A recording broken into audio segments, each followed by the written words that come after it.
Hi, I'm Femi OK and you're in the stream. Today, the mission to colonise Mars, where I speak to people willing to build the very first human settlement on the red planet.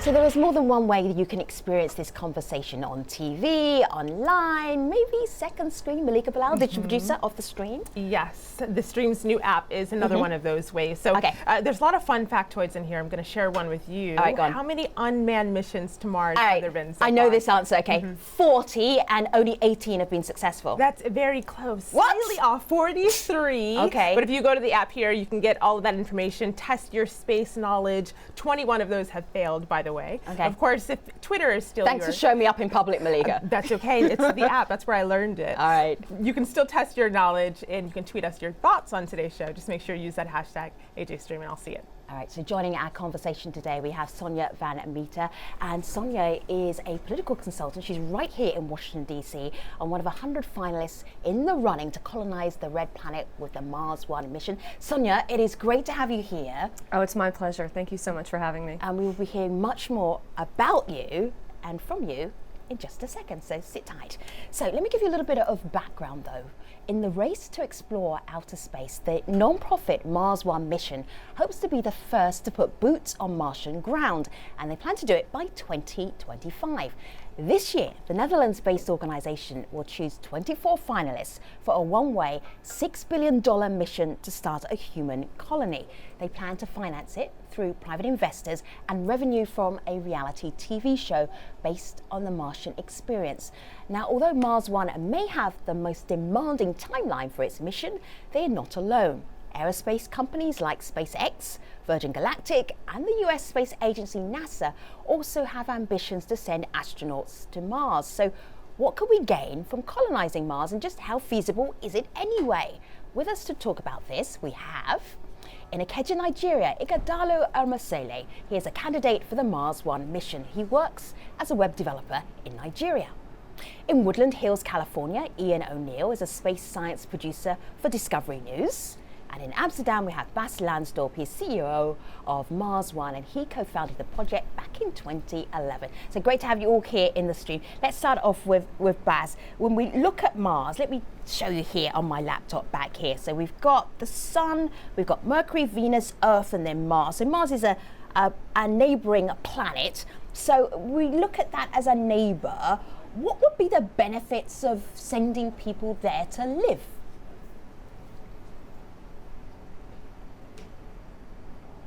I believe that sending humans to Mars is probably the biggest challenge that we have in the 21st century, and it's the most profound change to life on Earth that we can achieve in the 21st century. Because if humans can do that, then we can do anything. This is our first step beyond our cradle, beyond planet Earth, and taking that step brings all the next steps that we want to take in the progress of humanity a very important step closer. When did you get the idea? When did you first of all say, I know, I'm going to send a manned mission to Mars?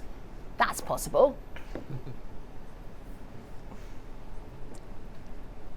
I was 20 years old. I was still studying mechanical engineering. It was 1997, and I watched the first rover that NASA sent to Mars, the Sojourner rover, and I saw the pictures of that rover on the Dutch TV, and I thought, I have to go there.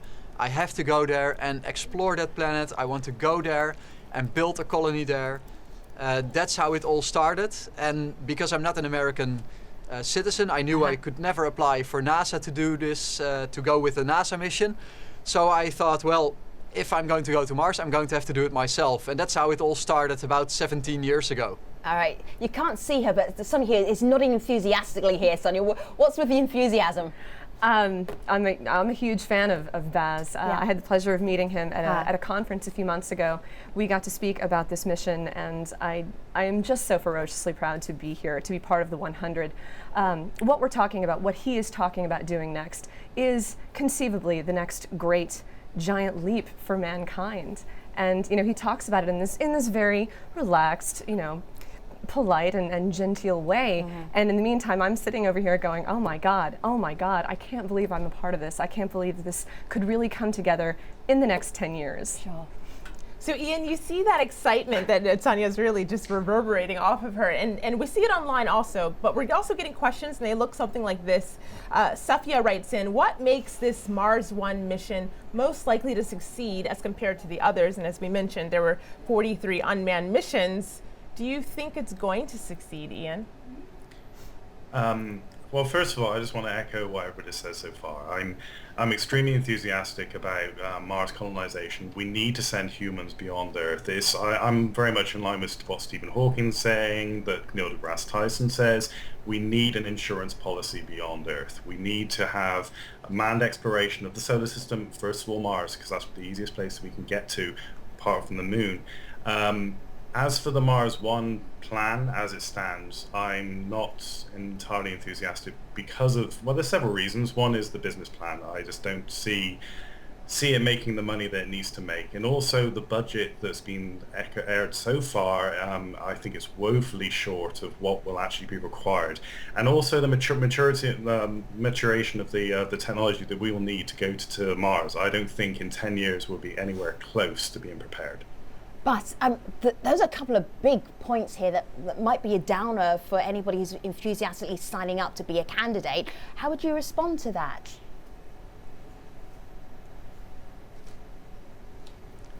Well, first of all, the cost of the mission. What's very important, and what you've asked, what makes Mars One's mission possible compared to some of the others? What makes our mission possible is really the fact that it is permanent settlement. It means that we can do it with rockets that are either already existing or on the drawing board. We can do it with landing technology that NASA has already used in 7 successful landings on Mars.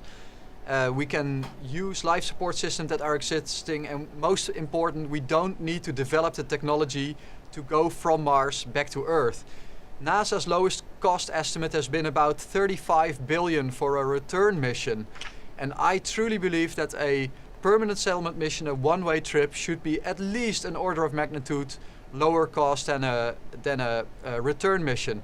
The figure of 6 billion is not something that we have just made up. It's a number that we've discussed with our aerospace suppliers, the big suppliers that also have worked on NASA missions, that have worked on the International Space Station.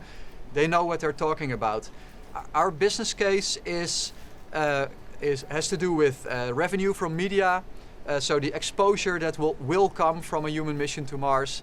It has to do with intellectual property rights, but the big misconception is that people think we will finance the mission from those revenues. That's not the case. We have investors that have already contributed to Mars One.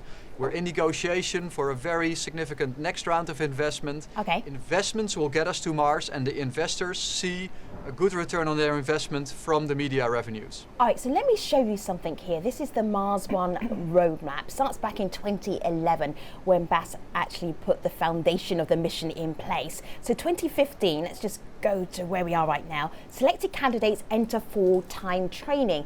You may be thinking, who would want to go on a one-way mission to Mars and have no way of getting home that they know of? Let me show you some of the candidates, the shortlist, the 100. Have a look at this. Everyone thinks they're a perfect candidate. I'm a problem solver, I'm a motivator, I'm a leader. What an awesome adventure it would be to explore a new planet with an amazing team of people from around the world. I would like to go to Mars because I believe that that planet may hold the answers to some of the greatest unknowns that exist in science. Why not me? Why shouldn't I go to Mars with no way to return? Why shouldn't I risk radiation poisoning or freezing to death alone on the Martian landscape? Every venture and adventure needs pioneers, and I love the human race enough to take this risk so others don't have to. If we can look up from Earth and know that human beings are living on another planet, Will we ever again be able to tell ourselves that there's anything we can't do? If we can achieve that, then what else is possible?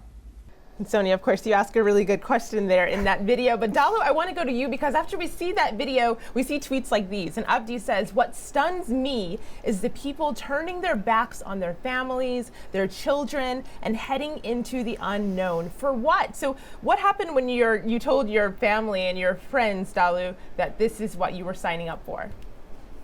My family thinks it's a crazy idea. However, they are willing to back me up. Besides, I'm not even totally turning my back away from them. We'll be able to communicate via text messaging, emails. It's not a total abandonment as people will see it.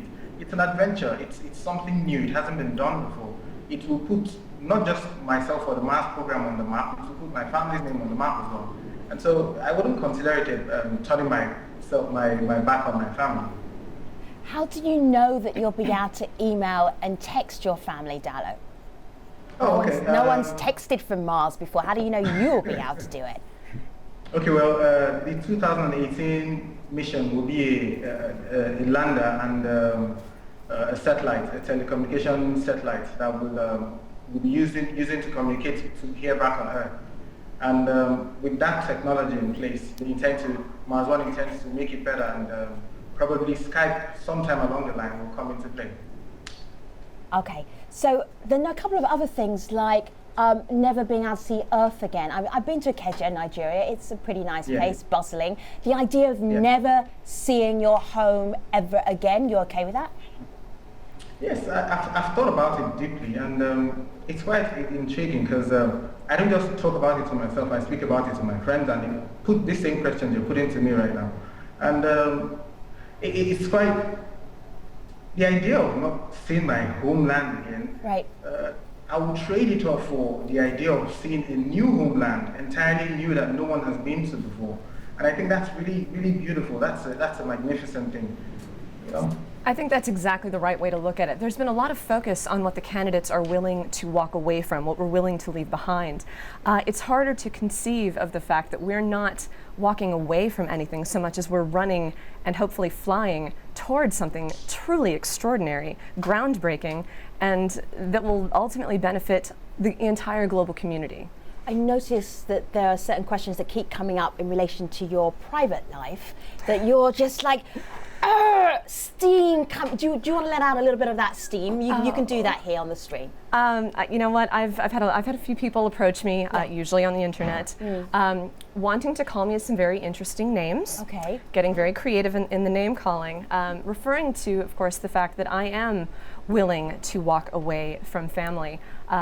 I can't speak to what some of the men in the Mars 100 might be dealing with in terms of these kinds of questions, but I have been accused of being a horrible wife, a terrible stepmother, that I'm clearly just a self-serving, spotlight-seeking individual looking for her 15 minutes. And to those claims, I want to be very clear. I don't know that any of us, any of the 100, could be doing this without the support of our families. My husband has been my greatest champion, my loudest supporter. And the minute he tells me that he doesn't want me to go, I'm out. I wouldn't dream of going if this weren't a team effort. But he knows how much this is important, how important this is rather, to me, to our family, to this organization, and again, to the global community, because spaceflight benefits all humankind. Ian, do you think people were having these conversations back when people were trying to get to the moon and they were equally as skeptical?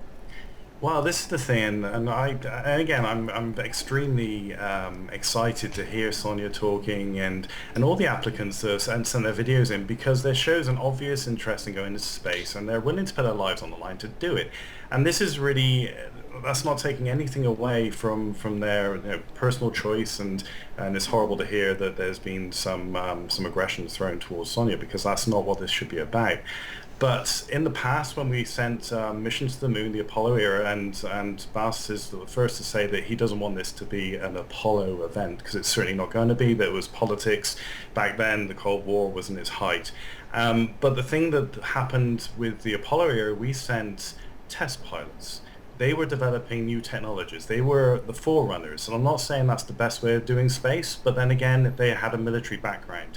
And that was their job. They were test pilots. They were testing new technologies. With the Mars One, the Mars One plan is to send volunteers in a capsule to Mars on a one-way trip, and the narrative is they're going to die on Mars. To me, I would never volunteer for a mission to Mars one-way trip. I want to actually live on Mars and return, but that's my choice. I'm not taking that anyway from any of the Mars candidates. But I just think the Mars One plan is woefully inadequate for exploring the Mars environment, because you're sending volunteers who don't have a background in technology, they don't have a background, well, not necessarily a background. There are some military volunteers I noticed that are involved, and I'm very happy to see that. But I think the first mission will be a pioneering effort, and I think there's a high possibility it's going to fail. And if your narrative is that the first mission is going to fail, or that people are ultimately going to die, or it's a one-way trip, it's a suicide mission, I just don't see how Mars One can get any investors, because investors are very risk adverse. So why would they invest billions of dollars to send this first group of humans to Mars to ultimately die? And I just don't see how you can. There are two things here. Let me just check in with Darla. Darla, are you ready to die trying to get to Mars? It's worth the risk. It's worth the adventure. So that's a yes. And, that's a yes. All right, and then let me scoot across to Bas, because I know our community is dying to jump into the conversation again. Bas, if you end up with, let's see where we are, 2024, first humans to land on Mars start their journey from Earth. Here's on the timeline here for Mars One, and I get a 2025 first humans land on Mars. If something terrible happens en route, and this doesn't work out, what happens to the investment? Ian makes a really good point here. Who wants to invest in a project that killed 4 people? I would really like to comment first of all on the term volunteers. We're not sending volunteers to Mars at all. We're sending highly trained astronauts. Our current candidates are applying for a job. Their job will be to train for 8 years, while the average NASA astronaut trains for 3 years for their mission.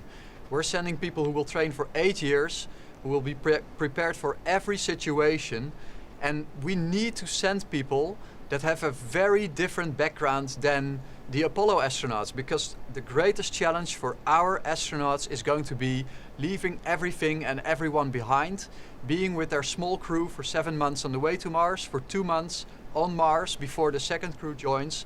We need to find people that are psychologically ready to take that challenge on. And that's the biggest challenge. And all the skills, the engineering skills, the medical skills, the farming skills to grow food, that's all things that we can teach anyone with a good brain. It's all about the psychology, and that's why we're not looking for test pilots, because test pilots don't necessarily have that good quality. And Sonia, speaking of being psychologically ready, there's a couple comments that I want to pass to you. This is on Google+. This person writes us, surviving the trip with all the radiation is one feat. Colonizing in the harsh environment long term is another. And on Twitter, Toby writes in, rescue plans, are there any when the Mars settlers run into serious troubles like running out of necessary supplies? Are these things that you think about and worry about? Oh, of course, of course. I don't imagine that there's any one of the 100 that doesn't have a healthy dose of skepticism about this mission being pulled off flawlessly. And I think that's important, and that's, at least I, for one, welcome a proper criticism and analysis of the plan along the way. Does every time you hear something quite solid, like for instance, Ian made a couple of really good points, does it actually chip away at your need to go to Mars in any way, or does it make you just more determined to go? I think it makes me more determined. I'm tremendously excited that we have people like him keeping a close eye on the mission. Again, the more critical analysis we have, the better the chances of this going properly and going well and being successful. But my resolve is there. What do you know about what could happen to your body on the way to Mars and then living there? So zero gravity has quite an interesting effect on the human form, and I'm just starting to learn about this. Okay. I would rather, frankly, I'd rather not go into it because that part is just so unpleasant. It's it really gross, is unpleasant. Right? Like, for instance, your eyelids could turn like inside out, like that. Oh, I hadn't read that one. I was thinking I had more concerns about the Ian's laughing at me. Damage to Stop reading the tabloids, Ian's saying to me. I have an O level in biology, Ian. Trust me. Ian, what can happen to your body if you spend a lot of time in space and you go to live in Mars, Ian? Give us the cold hard facts. Yeah, well, living on Mars, I mean, obviously you've got the radiation hazard and you've got the lower gravity, but I wouldn't say that those are the biggest problems. The biggest problem is actually getting to Mars, because you're looking at a 6-month minimum transit, if not a year transit to Mars, assuming there's no breakthrough technologies in the meantime. And if we're talking about the Mars One plan, we're using existing technologies, so you're talking pretty much best part of a year to get to Mars, best case scenario. Now, there is NASA and Roscosmos, the Russian space agency. They're going to do an experiment this year where they're going to begin a year-long mission on the International Space Station to test this. I mean, the Russians have had long-duration space flight in the Mir space station before, and astronauts have measured their bone loss. They've measured wastage of their muscles, and also their heart changes shape, and also their eyeballs change shape. I mean, everything changes in this microgravity or zero gravity environment. So if you can imagine a year in that kind of environment, by the time you land on Mars, you are crippled unless you have some sort of artificial gravity environment on the transit vessel. You could do that by some sort of centrifuge system, some sort of science fiction imagination. At the moment, we don't have that technology. But I would say that is a really big problem, and the high radiation environment is going to cause a real spike in cancer rates, but also ultimately the body wastes in low gravity environments. So by the time they land on Mars, they'll be crippled. So all in all, it doesn't make for a very good TV show. Can I come in? Go ahead, please join in. Oh yeah. I would also really like to comment on that. Dala, you go first, and then we'll come back to Bas. Go ahead, Dala. Okay. Mars One is putting a lot of measures in place regarding the zero gravity effect on the human body. With a lot of exercise, we've come to understand that there won't be much problems. And then, because we're leaving Earth, which has much more gravity than Mars, which is 38% the gravity of Earth, with a lot of exercise regime on the spacecraft throughout the journey, 3 hours per day. By the time we land on Mars, we'll become even a lot more stronger. We'll have healthier bones. That's what it is. All right, so Dala, I should add that you're a web designer, so this may not be your speciality, but let me go back to Bas. Bas, these are things that hopefully your team have already been thinking about. How do you address the physical trauma that may happen on these astronauts' bodies? Yeah, I think that there are definitely problems of traveling in zero gravity towards Mars. The trip is 7 months, so it's only 1 month longer than the time that astronauts spent in the International Space Station. We know very well from all the measurements there how much bone loss and muscle loss there will be. As Dalo already pointed out, Mars has only 40% gravity. You'll land with about 80% muscle mass, so you'll actually be Superman on Mars. You'll be twice as strong as you are on Earth, because the gravity is half and you still have most of your muscles left. Radiation, we know very well how much radiation someone will get on the trip to Mars. It's about 400 millisieverts, which is something that's very well within the range for ESA astronauts. It's very well within the allowable limits for NASA astronauts. For this part so of the these program. 2 points are really not the biggest risk for Mars all right, exploration. give me a moment. Would you go as one of the first astronauts to live on Mars? Would you do it yourself? I started Mars One because I wanted to go to Mars, but right. I am definitely completely unqualified to be on that first team. All right, you and me and Malika, we all agree we're not qualified. Hats off to Sonia and hats off to Dalo as well. Good luck with being candidates for being the first people to walk on Mars. Now let me tell you about our next show, AIDS is now a leading cause of death for teens around the world. We will speak to HIV-positive youth about what living with the disease is really like. But stay with us, we'll be doing more Mars talk at stream.aljazeera.com. See you in the post-show. Take care.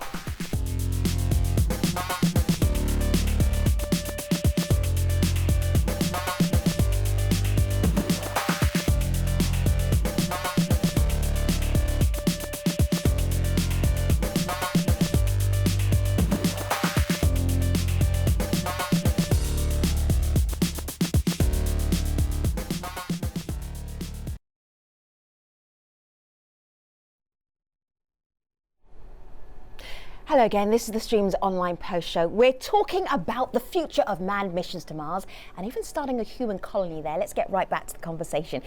Ian is our Debbie Downer in this conversation. Ian, as Bas was telling us how you'd be Superman when you got to Mars, your face was telling us something different. Can you share what your doubts were?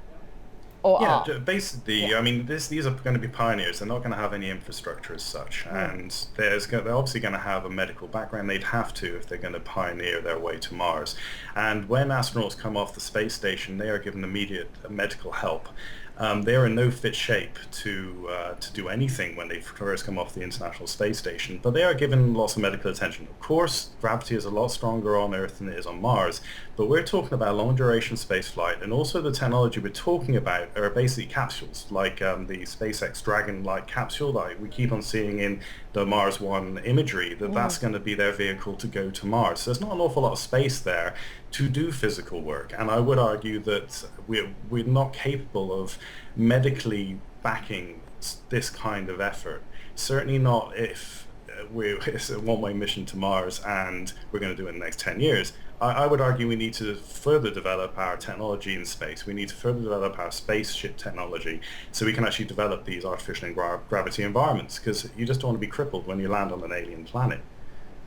Malika? To put it lightly, of course. Sonia, we also got this tweet here. This is a question from GP, and he writes in, aren't they afraid that one of the volunteers is he writes, psychopath? I think that's kind of an exaggeration, but to be honest, if successful, you'll be one of 4 other people that you didn't know previous to the 7 years that you were training with them.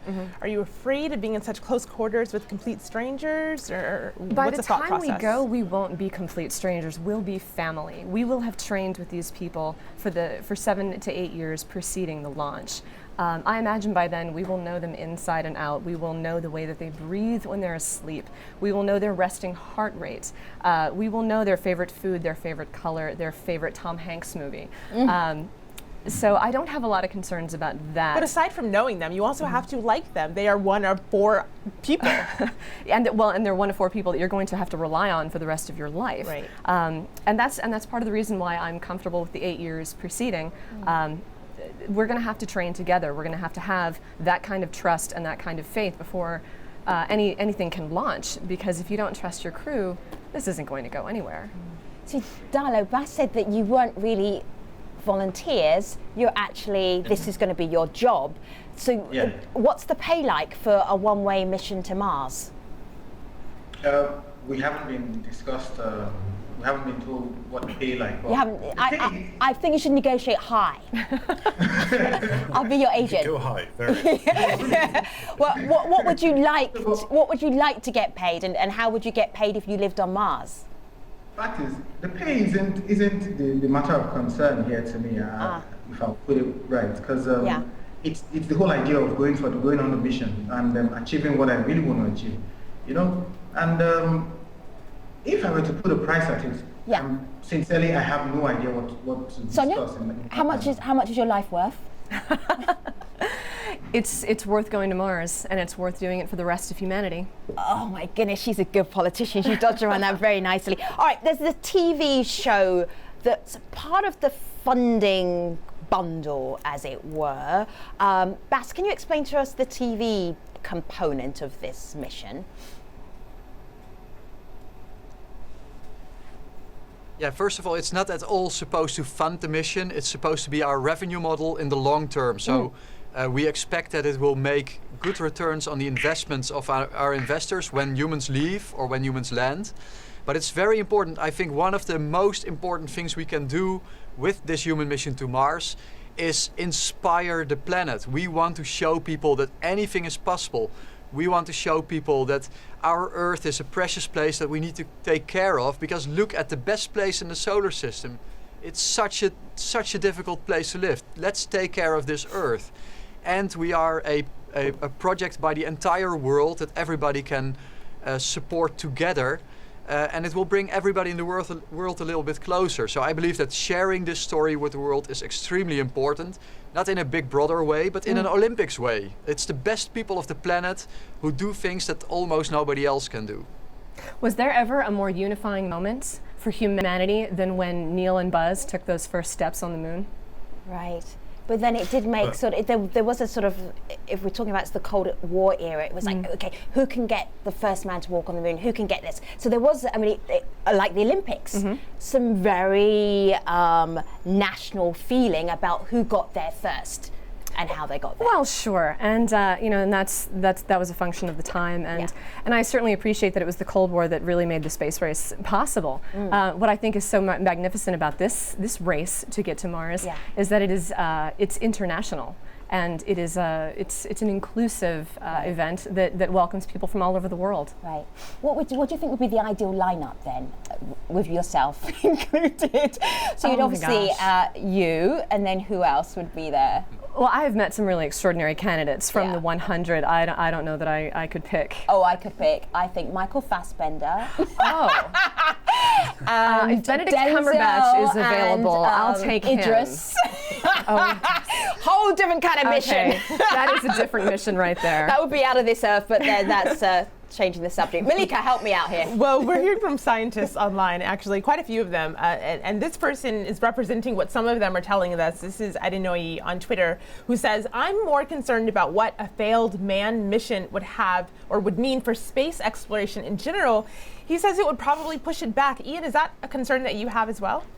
That's my biggest concern, because as I said, I'm a big advocate of manned spaceflight. I mean, there's only so much you can do with robots on Mars, and I believe we need to get humans on Mars. And I'm very overwhelmed by this interest in the Mars One project, but I almost feel that that Mars One is putting the cart before the horse. There doesn't seem to be the technology or the business plan behind it, but they're still asking for applicants to start their jobs as astronauts for the next 8 years. And I just don't know what with all these pushbacks, with all these delays in space exploration isn't easy. There will be delays, there will be pushbacks. So today's class of 100, obviously that's going to be whittled down. Say if this is delayed by 10 years, by 20 years, I just don't see that as an effective model, sadly. Bas, you're going to continue to have critics. What's the best way to answer criticism like Ian's? You've also got, I'm just looking here at the Guardian newspaper here. It says, Mars One plan to colonise red planet unrealistic, says leading supporter. And that leading supporter is a gentleman called Herad Tuft, who thinks that it's not enough money in your plan, and maybe the timeline needs to be longer than you've actually put in place. The criticism continues to come in. How do you bat that back?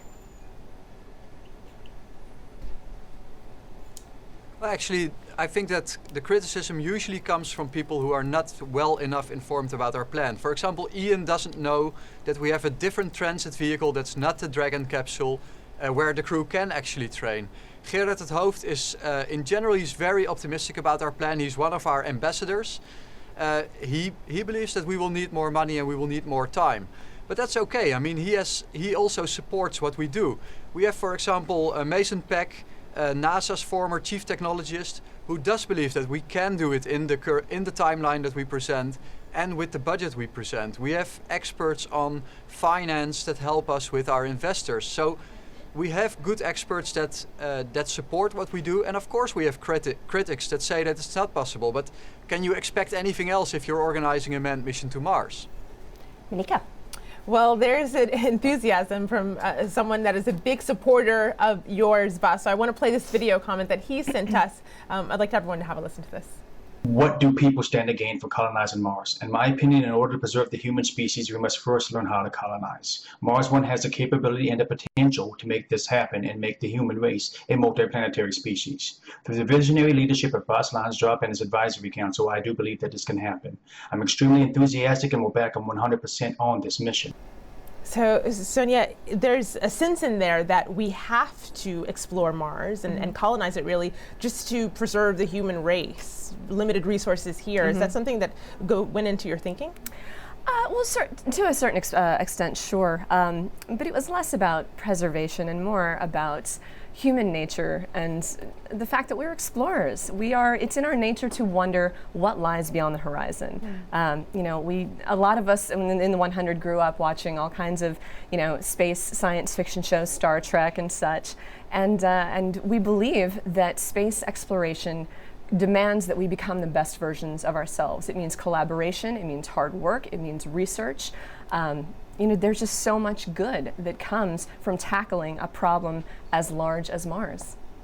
Dalo, if you become one of the 24 astronauts that will be trained by Mars One, what are you going to do with your time all day? I mean, this is on Mars, on Mars. What are you going to do? We'll have a lot of time for a lot of things, to communicate to folks back here on Earth, to carry out experiments, to do all sorts of things, to play games with ourselves, to get to know each other a lot more. I mean, we'll have the rest of our lives on Mars, so we'll have so much time for everything we want to do. Experiments, play games, communicate back home, you know? All right, I'm looking forward to following you, hopefully, on Mars. Via Twitter. Wow, wouldn't that be amazing? I can't wait to do the show from there. Do the show from Mars. Although you'll be doing it by yourself. Right, there's a 30-minute delay between transmissions to the Earth and Mars, so it'll be difficult. All right, see ya.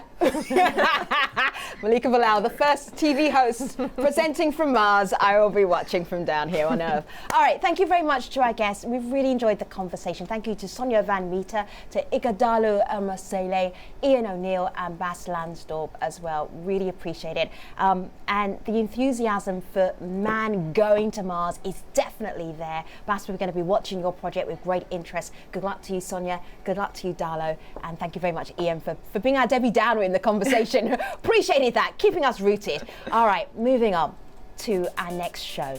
So AIDS is now a leading cause of death for teens around the world. We'll speak to HIV positive youth about what living with the disease is really like. I will see you back here for the next AJ stream soon. Thanks for watching.